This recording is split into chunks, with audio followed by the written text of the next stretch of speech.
औज़ुबिल्लाहि मिनश्शैतानिर्रजीम बिस्मिल्लाहिर्रहमानिर्रहीम। अल्लाह के पाक नाम से शुरू करते हैं जो बड़ा मेहरबान और नहायत रहम करने वाला है। यूनिक ग्रुप ऑफ इंस्टीट्यूशन की तरफ से ये ऑनलाइन लेक्चर्स अज़ीज़ तलबा व तालिबात आपकी तालीम और तरबियत के लिए आप तक प्रोवाइड किए जा रहे हैं और मैं हूँ प्रोफेसर राजा वाजिद अली और आप सब बच्चे मुझसे स्टैटिस्टिक्स पढ़ते हैं। सेकंड ईयर आज हमारी क्लास है, चैप्टर नंबर 11 कर रहे हैं और लेक्चर नंबर हमारे पास 74 शुरू हो चुका है। पेज नंबर 50 है, क्वेश्चन नंबर 4 का बी पार्ट जो लास्ट लेक्चर में हम कर रहे थे, हमने उसी को आगे यहाँ से कंटिन्यू करना है। इस से पहले जो हमने लेक्चर किया उसमें हम ये सारा काम कर चुके हैं, पॉपुलेशन साइज़ एंड टॉवर, और यहाँ तक हम 60 सैम्पल ड्रॉ कर चुके हैं। 2 तरीक़ों से सिखाया, परमुटेशन को एक ट्री डायग्राम के साथ और एक डायरेक्ट मेथड के साथ। उम्मीद करता हूँ बच्चों को समझ आ चुकी होगी और उससे आगे आज हम मीन और मीन से ऑनवर्ड आगे सारा काम आज इंशाल्लाह इस एक्सरसाइज को और इस क्वेश्चन को कंप्लीट करेंगे। हस्ब मामूल हम अपने लेक्चर का आगाज़ ज़िंदगी और मौत की दुआ से करते हैं। हम अपने रब से ज़िंदगी मांगते हैं किस तरह, अल्लाहुम्मा उर्ज़ुक़नी अल हयात सआदतन वल मौत शहादतन। ए मेरे अल्लाह, ए मेरे परवरदिगार, ए मेरे रब, हम सब को अता कर अल हयात सआदतन, ऐसी ज़िंदगी जो शहादत वाली हो, जिस ज़िंदगी पे चलते चलते चलते ए अल्लाह आप मिल जाएं। ए अल्लाह, इस तरह हमारी ज़िंदगी को चला कि ज़िंदगी के आखिर की जो मंजिल है वो मंजिल आप हो जाए और आपका प्यारा हबीब हज़रत मोहम्मद सल्लल्लाहु अलैहि वसल्लम और आप अल्लाह और अल्लाह का रसूल हमारी आखिरी मंजिल हो। ऐसी ज़िंदगी हमें अता फरमा सआदत वाली, वल मौत शहादतन, और मौत जब भी हमें आए तो बग़ैर मोहताजी के शहादत वाली मौत अता फरमा, आमीन। दुरूद इब्राहिमी का दूसरा हिस्सा आज के लेक्चर में, अल्लाहुम्मा, ए मेरे रब, बारिक, बरकतें नाजिल फरमा, अला मुहम्मदिन, मोहम्मद सल्लल्लाहु अलैहि वसल्लम पर, व आला आल मुहम्मदिन, और हज़रत मोहम्मद सल्लल्लाहु अलैहि वसल्लम की आल औलाद पर,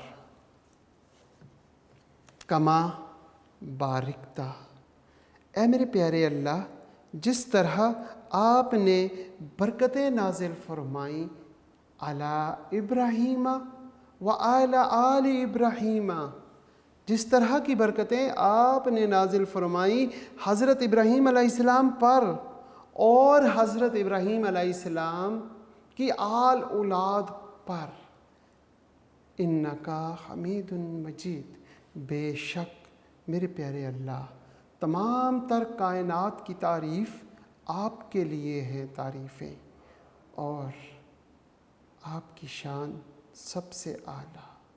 अज़ीज़ तुलबा व तालिबात, दुरूद इब्राहिमी को तर्जमे के साथ समझ के पढ़ने का जो ये आजकल हमने अपनी रूटीन बनाई हुई है हर लेक्चर में, वो इसलिए कि हम प्यारे नबी हज़रत मोहम्मद सल्लल्लाहु अलैहि वसल्लम का ज़िक्र कसरत से किया करें। जब आप कसरत से ज़िक्र मोहम्मद करेंगे आप अल्लाह की नज़रों में आ जाएंगे और फिर अल्लाह ज़िक्र मोहम्मद, ज़िक्र नबी, दरूद पाक पढ़ने वाले इंसान का जो दरूद अल्फाज ज़ुबान से निकलते हैं एक फ़रिश्ते की ड्यूटी लगाता है, वो आपके नाम के साथ आप सल्लल्लाहु अलैहि वसल्लम के हुज़ूर पेश कर देते हैं, जिससे आप अपने प्यारे नबी हज़रत मोहम्मद सल्लल्लाहु अलैहि वसल्लम की नज़रों में आ जाएंगे। फिर जब कब्र में पहली रात होगी और जब वहाँ पे पहचाने रसूल के लिए फरमाया जाएगा कि आप इन शख्सियत को जानते हैं, तो जो शख्स ज़िंदगी में ज़िक्र कसरत से करता होगा, उसका दिल, उसकी ज़ुबान सोचने से पहले बोलेगी, यही तो वो प्यारे मोहम्मद हैं, यही तो मेरे नबी हैं, यही तो प्यारे अल्लाह के रसूल हैं जिन पर मैं दरूद पढ़ा करता था। वहाँ पे पहचाने रसूल कब्र में जब पहला सवाल पूछा जाएगा, दूसरा सवाल पूछा जाएगा, फिर तीसरा सवाल पूछा जाएगा। बाज़ उलमाए कराम और बाज़ किताबें तो ये कहती हैं कि वहाँ पे सिर्फ़ एक ही सवाल पूछा जाएगा कि ये जो शख्सियत हैं इनके बारे में आप क्या जानते हैं। अगर आप इनके बारे में जानते हैं तो पहला सवाल रब कौन है, आपका रब कौन है, तो वो तो इन्होंने बताया था। इनको जानते हैं तो जो इन्होंने बताया था वही आपका रब होगा। दीन कौन सा है, दूसरा सवाल, तो दीन किसने बताया था, वो भी तो मोहम्मद नबी सल्लल्लाहु अलैहि वसल्लम, मोहम्मद अरबी हज़रत मोहम्मद सल्लल्लाहु अलैहि वसल्लम ने बताया था। अगर आप उनको पहचान जाते हैं तो पहले दोनों सवाल तो उन्हीं से ताल्लुक़ रखते हैं। तो इस बिना पे बाज़ उलमाए कराम और बाज़ किताबों में ऐसा लिखा हुआ है कि कब्र में सिर्फ़ एक ही सवाल होगा कि ये शख्सियत कौन है। अगर ज़िंदगी भर हम उनका ज़िक्र करते रहे तो मैं यकीन से कह रहा हूँ कि सोचने से पहले हमारी ज़बान कहेगी, यही तो हमारे प्यारे आका हज़रत मोहम्मद सल्लल्लाहु अलैहि वसल्लम हैं, जिनका ज़िक्र हम तन्हाई में किया करते थे, महफ़िल में किया करते थे, सोते जागते किया करते थे। आज हम इनको नहीं पहचानेंगे तो कौन पहचानेगा। तो वहाँ पे जो पहचाने रसूल हमें पहचानेंगे और फिर कामयाबियों की मंजिलें चढ़ते जाएंगे। ये उसका पहला और आखिरी ज़रिया है कि ज़िक्र मोहम्मद सल्लल्लाहु अलैहि वसल्लम दिन रात सोते जागते करें, ताकि कब्र में पहचाने रसूल पैदा हो। और हम सब की मंजिल सिर्फ़ और सिर्फ एक है, और वो है हम अपने रब को पा लें। जन्नत में जब हमारा रब अपना दीदार कराएगा, हमारी मंजिल वो है। हमारी मंजिल हौज़ कौसर पे हज़रत मोहम्मद सल्लल्लाहु अलैहि वसल्लम के हाथों से जाम पीना है। हम सब की मंजिलें ये हैं, और इन मंजिलों की राहें ज़िक्र मोहम्मद में हैं। जब आप ज़िक्र मोहम्मद सल्लल्लाहु अलैहि वसल्लम करेंगे तो इन मंजिलों की तरफ चल पड़ेंगे। बहुत शुक्रिया। आज का लेक्चर हम लास्ट लेक्चर जो हम कर रहे थे उसका कंटिन्यू करते हैं। हमने सैम्पल 60 ड्रॉ किए थे। उससे पहले हमने पॉपुलेशन लिख लिया, population sample and so whatever, ये सारा कुछ लिख लिया। इसके बाद हम यहाँ पे मीन मालूम करेंगे 60 के 60। मीन कैसे मालूम करते हैं, 6 + 6 + 9, इन तीनों को प्लस करें, कितना हुआ। अगर मैं यहाँ पे 9 + 1 कितना हुआ, 10, 15, 15 में 6 प्लस करूँगा तो 21, जमा करने से 21 आ गया। 21 को किस पे डिवाइड करेंगे, जितनी रकमों को जमा किया है। कितनी रकमें, 3 रकमों को जमा किया है, तो 3 पे तकसीम कर दें, यानी कि डिवाइड कर दें। तो 21 को जब आप 3 पे डिवाइड करेंगे तो 7 आ जाएगा। तो यहाँ पे आपके पास इसका मीन 7 आ गया। 6 + 6 + 15, 36। 36 को 3 पे डिवाइड करेंगे तो आपके पास 9 आ गया। 18 + 6 + 6, 30।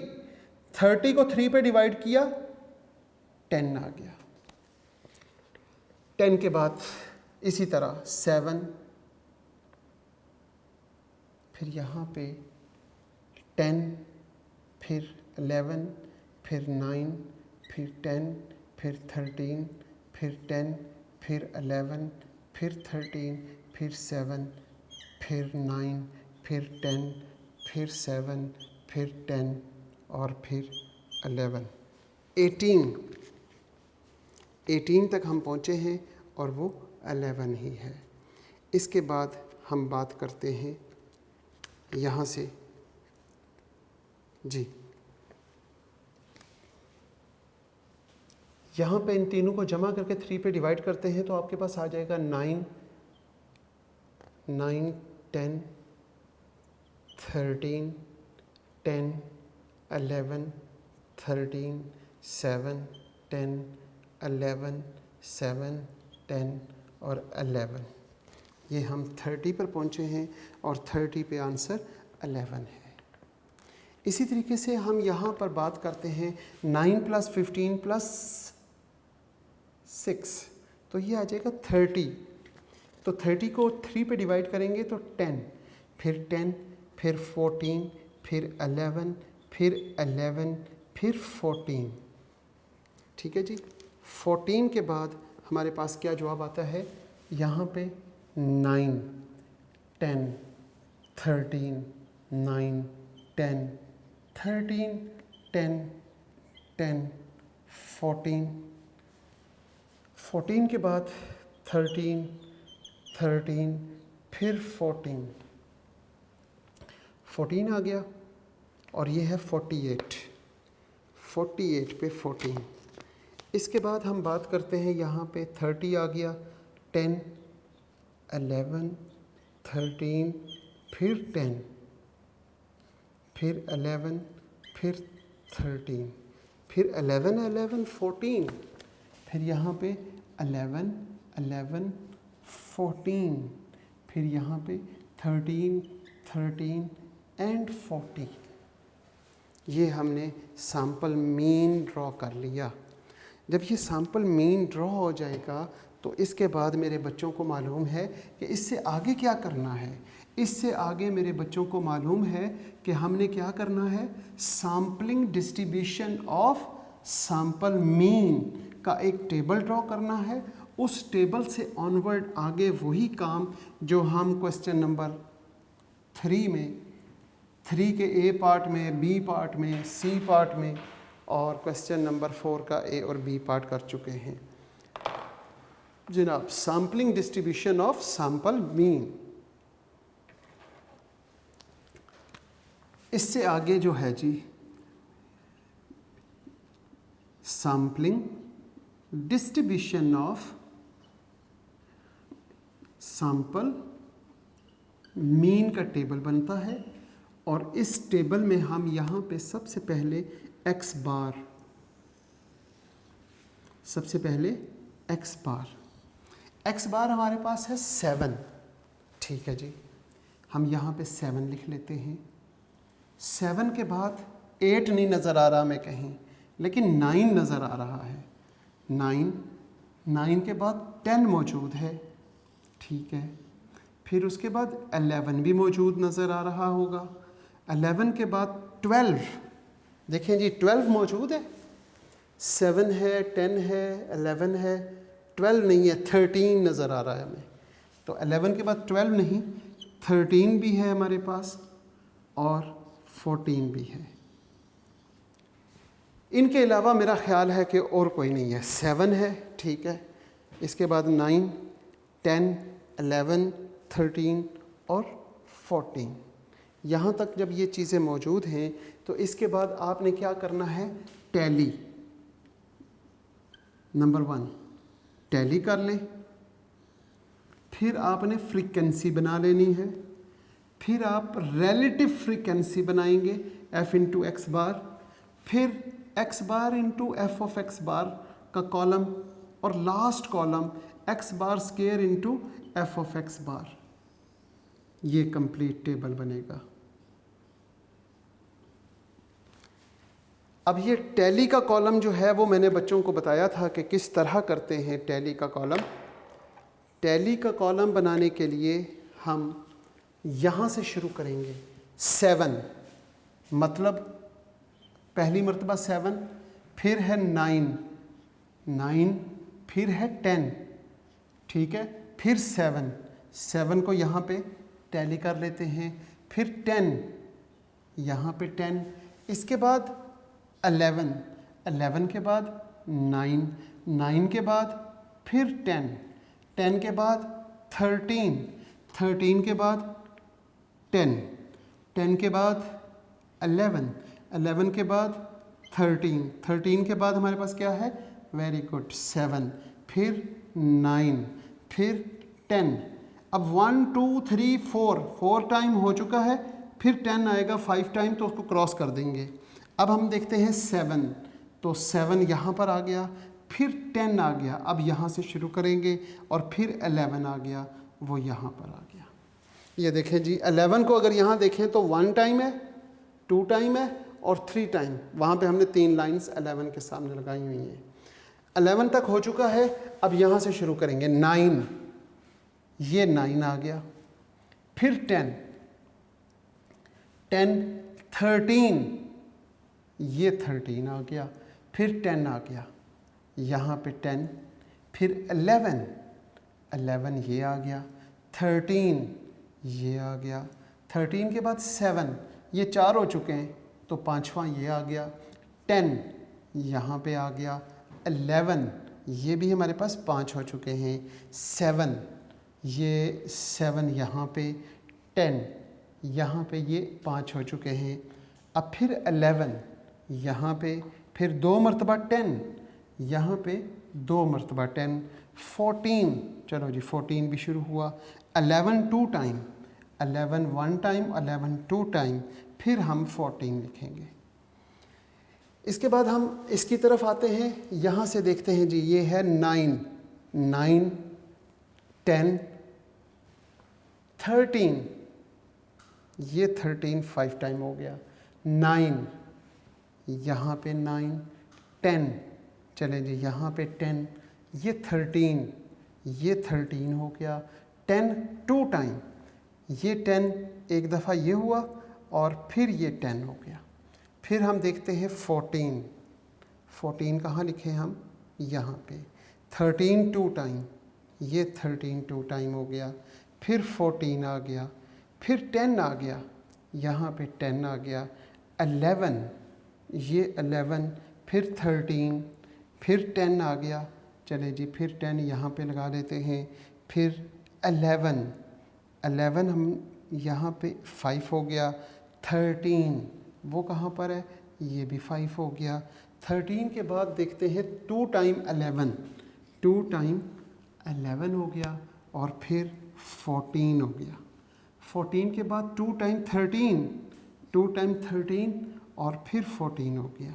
ये टैली करने का सबसे आसान तरीका और जिसमें आपकी एक्यूरेसी होगी। इसके बाद आपने इनको काउंट करके लिखना है फ्रीक्वेंसी में। फ्रीक्वेंसी में कैसे लिखेंगे, काउंट करके। यहाँ पे ये 5 और 1 6 हो जाएंगे, ये भी 6 हो गया, ये 5 10 15 16 17 और 1 18 हो गया, तो 6 6 और 18 आ जाएगा। इसके बाद जब आपने यहाँ काउंट किया तो 5 ये और 5 ये 10 और 2 12 हो गए। फिर हम 5 और 5 10 और 2 ये भी 12 हो गए, ये 5 और 1 6 हो गए। अब आपने फ्रीक्वेंसी का टोटल करना है। फ्रीक्वेंसी का टोटल कैसे करेंगे, 6 + 6 + 18 + 12 + 12 + 6, क्या टोटल आया? इसका टोटल ये आना चाहिए। अगर ये नहीं आया तो इसका मतलब आपकी सारा काम, ये जो ये वाला काम है सारा गलत हो जाएगा या टैली में गलत हो गया। लेकिन जब हमने इसका टोटल किया तो वो 60 आ गया। इसके बाद रिलेटिव फ्रीक्वेंसी मेरे बच्चों को बनानी आती है। रिलेटिव फ्रीक्वेंसी कैसे बनाते हैं, फ्रीक्वेंसी की हर वैल्यू को उसके टोटल पे डिवाइड करते हैं। 6/60, 6/60, 18/60, आसान है ना, 12/60, 12/60 और 6/60। और फ्रीक्वेंसी, रिलेटिव फ्रीक्वेंसी का total it's must be equal to 1, इसका टोटल 1 के इक्वल होता है। इसके बाद आपने क्या करना है, इसके बाद आपने मल्टीप्लाई करना है x बार के साथ रिलेटिव फ्रीक्वेंसी को। वो आपके पास क्या आएगा, 6 7s are 42/60, 6 9s are 54 by 60, 18 10s are 180 by 60। 12 को 11 से मल्टीप्लाई करें तो वो आपके पास आ जाएगा 132 बाई 60, और फिर 12 को 13 से मल्टीप्लाई करने से आपके पास आंसर आएगा 156 बाई 60, और लास्ट में 14 को 6 के साथ मल्टीप्लाई करें तो वो आपके पास आ जाएगा 84 बाई 60। थोड़ा सी हम इस कॉलम का जब आप टोटल करते हैं तो वो आपके पास आ जाएगा 648 बाई 60, 648 बाई 60। इसके साथ ही अब आपने नेक्स्ट कॉलम बनाना है, और वो ऐसे बनेगा कि 42 को 7 से मल्टीप्लाई करें। जब आपने 42 को 7 से मल्टीप्लाई किया तो 294 ओवर 60 आ जाएगा। अब 54 को 9 से मल्टीप्लाई करें तो 486 बाई 60 आ गया। 180 को 10 से मल्टीप्लाई करें तो 1800 ओवर 60 आ गया। 132 को 11 से मल्टीप्लाई करें, 132 को जब आप 11 से मल्टीप्लाई करेंगे तो वो आपके पास आ जाएगा 1452 ओवर 60। 156 को 13 से मल्टीप्लाई करें, 156 को जब 13 से मल्टीप्लाई करेंगे तो 2028 बाई 60। 84 को 14 से मल्टीप्लाई करें तो वो आपके पास आ जाएगा 11, ठीक है जी, 1176 बाई 60। और जब आप इन कॉलम्स का टोटल करेंगे तो वो आपके पास आ जाएगा 7236 बाई 60। ये इन कॉलम्स का टोटल आपके पास प्रोवाइड हो गया। अब हमें ये जो हमने सैंपल ड्रॉ किए थे, ये सैंपल ड्रॉ इसलिए किए कि इनके मीन मालूम कर लें और इनके मीन की डिस्ट्रीब्यूशन बना लें। जब ये कंप्लीट हो जाए तो फिर इसके बाद हमें इसकी ज़रूरत नहीं है। जी जनाब, अब हमारे पास जो हेडिंग है वो क्या होती है? वो होती है जनाब आली mean of the sampling distribution of sample mean, mean of the sampling distribution of sample mean। वो कैसे? इसका फार्मूला होता है म्यू। ये जो मीन है ना, इसका मतलब है mu of the sampling distribution of sample mean. Sample mean की वजह से एक्स बार लिखते हैं। इसका फार्मूला जनाब होता है summation x bar into f of x bar. ये आपके पास टोटल है x bar into f of x bar का टोटल 648 बाई 60। तो ये हमारे पास 10.8 आ जाएगा। Mu x bar is equal to 10.8। ये आपके पास mean of the sampling distribution of sample mean आ गया। अब इसके बाद आप मालूम करेंगे वेरिएंस। तो variance of the sampling distribution of sample mean. Variance of the sampling distribution of sample mean is denoted by sigma square its variance। sample mean की वजह से x बार आ जाएगा और formula summation x bar square f of x bar minus summation x bar into f of x bar. Sorry, यहाँ पे इसका square भी है। अब इसमें वैल्यूज़ पुट कर दें जनाब। वैल्यूज़ कैसे पुट करेंगे?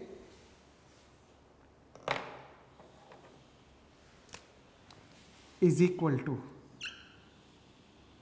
इसकी क्या वैल्यू है? X bar square into f of x bar square. F of x bar 7236 dividing by 60 minus 648 dividing by 60 और इसका स्केयर। जब आप इसको डिवाइड करते हैं तो आपके पास आता है 120.6 माइनस, ये तो आपको मालूम है 10.8 का स्केयर।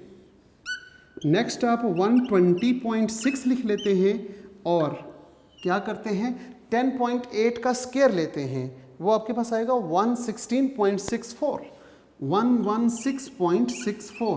फिर आप इसे माइनस कर लेते हैं। जब आप इसे माइनस करते हैं तो आपके पास जवाब आता है 3.96। पता नहीं मैं क्यों 3.96, और इस पे स्क्वायर रूट नहीं होता क्योंकि ये वेरिएंस है। ये मैं कर वेरिएंस रहा हूँ और निकाल स्टैंडर्ड डेविएशन रहा हूँ, इसलिए ये स्क्वायर रूट इस पर नहीं होता। तो ये आपके पास variance of the sampling distribution of sample mean आ गया। इसके साथ आप क्या फाइंड करते हैं, स्टैंडर्ड एरर या फिर इसको कहते हैं standard deviation of the sampling distribution of sample mean. जी, स्टैंडर्ड एरर का फार्मूला यही होता है, लेकिन स्क्वायर रूट नहीं होता, स्क्वायर रूट होता है। यहाँ पे स्क्वायर नहीं होगा तो स्टैंडर्ड एरर बन जाएगा, और फार्मूले में आपने क्या करना है, एक स्क्वायर रूट डाल देना है, बस फार्मूला वही रहेगा। Summation x bar square f of x bar minus summation x bar into f of x bar का होल स्क्वायर।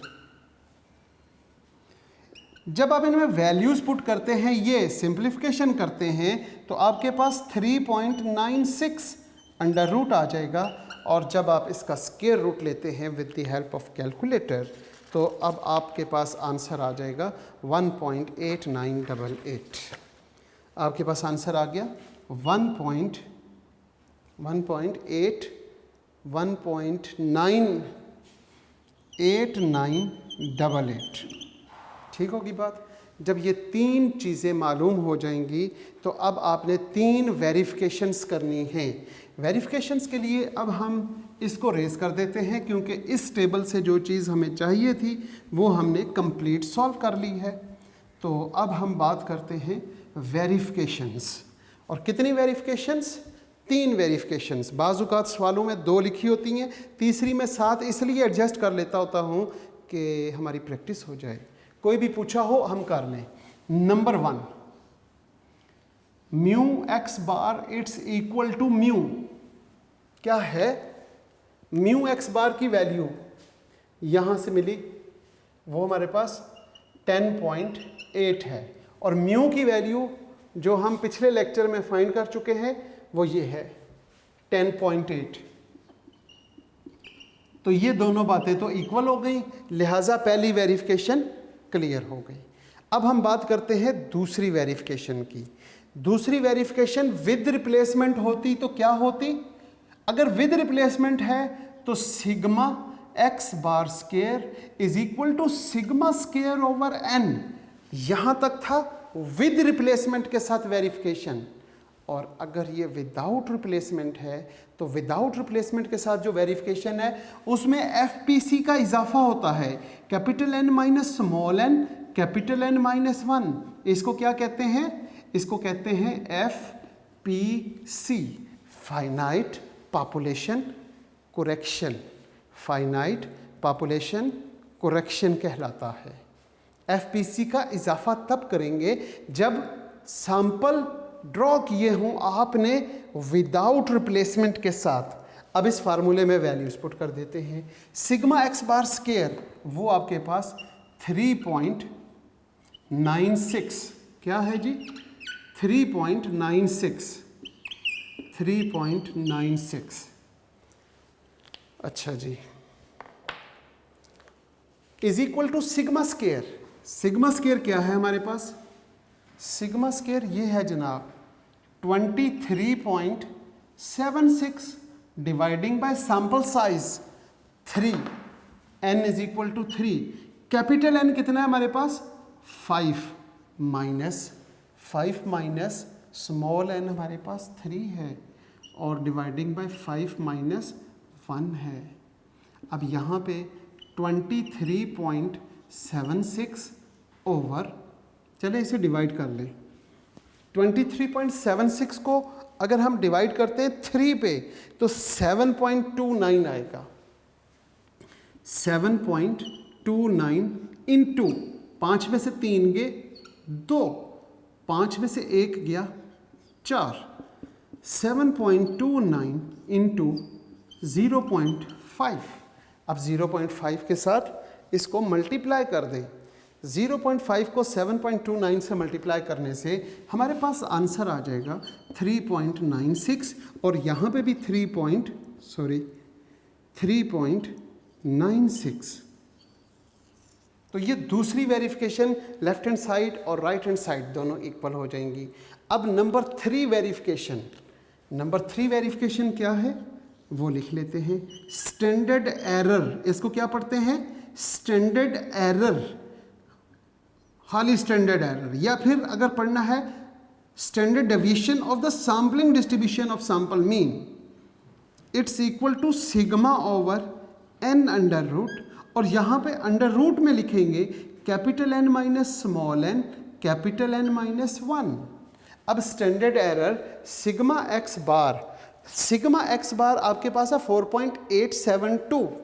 अब आप यहाँ पे लिखते हैं क्या 4.872, सॉरी ये गलत लिख दिया हमने। स्टैंडर्ड एरर वो ये है, स्टैंडर्ड एरर या स्टैंडर्ड डेविएशन सिग्मा एक्स बार वो है 1.8988 इज इक्वल टू, ये सिग्मा की वैल्यू थी जो हमने गलती से वहाँ लिख दी थी, वो थी जनाब 4.872 डिवाइडिंग बाय अंडर रूट 3, और यहाँ पे डिवाइडिंग बाय क्या लिखूँ 5 माइनस 3 ओवर 5 माइनस 1। जब आप 4.872 को डिवाइड करते हैं अंडर रूट 3 पर तो आपके पास जवाब आता है 2.814।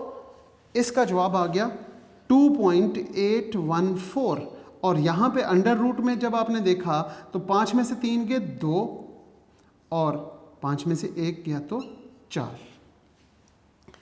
2/4 आपके पास आ जाएगा 0.5 का अंडर रूट ले लेंगे।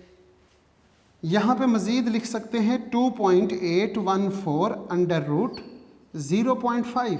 अब 0.5 का अंडर रूट लें और उसको मल्टीप्लाई करें 2.814 से तो आपके पास जवाब आएगा 1.8988, और यहाँ पे भी 1.8988, और ये तीसरी वेरिफिकेशंस भी आपके पास कंप्लीट हो गई।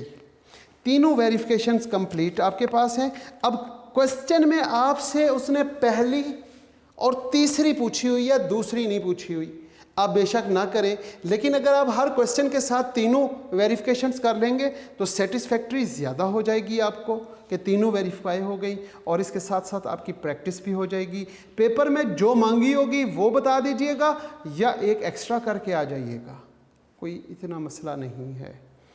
ये आज हमने क्वेश्चन नंबर 4 का बी पार्ट कंप्लीट किया है जो पेज नंबर 50 पे है, और एक्सरसाइज है 14.2।